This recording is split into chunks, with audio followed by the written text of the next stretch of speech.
الحمد لله رب العالمين والعاقبة للمتقين ولا عدوان إلا على الظالمين ونصلي ونسلم على خاتم الأنبياء والمرسلين نبينا محمد وعلى آله وأصحابه أجمعين وبعد. മാനവ ജീവിതത്തിന്റെ ഇഹപര വിജയത്തിനു വേണ്ടി സ്രഷ്ടാവിൽ നിന്ന് അവതീർണമായ മാർഗദർശക ഗ്രന്ഥമാണ് ഖുർആൻ. പാരായണം, വായിക്കപ്പെടുന്നത് എന്നീ അർത്ഥങ്ങളുള്ള ഖുർആൻ എന്ന പദത്തെ അന്വർത്ഥമാക്കും വിധം ലോകത്ത് ഏറ്റവും കൂടുതൽ വായിക്കപ്പെടുന്ന ഗ്രന്ഥം ഖുർആനാണ്.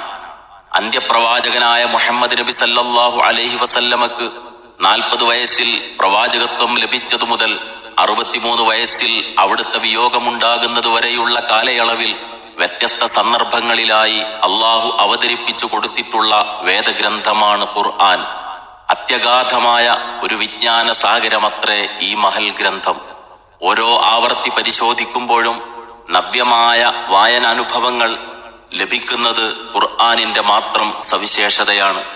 ഭൗതിക ജീവിതത്തിന്റെ സമസ്ത മേഖലകളെയും സമുദ്ധരിക്കുക വഴി ആത്യന്തിക മോക്ഷത്തിന്റെ സുന്ദരമായ പാഥേയം മനുഷ്യനു മുമ്പിൽ സമർപ്പിക്കുകയാണ് ഖുർആൻ ചെയ്യുന്നത്. വിവിധ തലസ്പർശിയായ ഖുർആനിക അധ്യാപനങ്ങളെ മൊത്തത്തിൽ ഇനി പറയുന്ന 5 വിഭാഗങ്ങളിലായി ക്രമീകരിക്കാം. 1. അള്ളാഹുവിന്റെ നാമങ്ങൾ, ഉത്കൃഷ്ട ഗുണങ്ങൾ, അനുഗ്രഹങ്ങൾ ആദിയായവയെ സംബന്ധിച്ച ഉത്ബോധനങ്ങൾ. 2.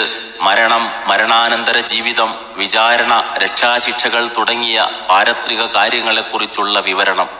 3.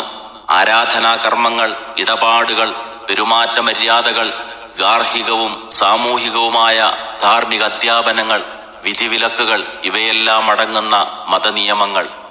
4. സത്യവിശ്വാസികളായ സജ്ജനങ്ങളുടെ സൽഫലങ്ങളും അവിശ്വാസികളായ ദുർജനങ്ങളുടെ ദുഷ്ടഫലങ്ങളും ഉദാഹരിക്കുന്ന ചരിത്ര സംഭവങ്ങളുടെ വിവരണം. 5. സത്യനിഷേധികളുടെ വാദങ്ങൾക്കുള്ള മറുപടികളും അവയുടെ നിരർത്ഥകത സ്ഥാപിക്കലും. ഖുർആൻ പഠിക്കുകയും പഠിപ്പിക്കുകയും ചെയ്യുന്നവനാണ് നിങ്ങളിൽ ഉത്തമൻ എന്ന് മുഹമ്മദ് നബി സല്ലല്ലാഹു അലൈഹി വസല്ലമ പഠിപ്പിച്ചിട്ടുണ്ട്. അജ്ഞതയുടെ അന്ധകാരമകറ്റാൻ ദൈവിക വചനങ്ങൾ കൊണ്ട് മാത്രമേ സാധിക്കൂ.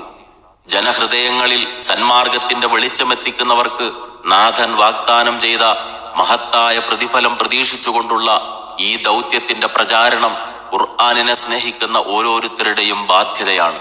നാഥ, ഞങ്ങളുടെ വഴി നീ സുഗമമാക്കണമേ. ആമീൻ.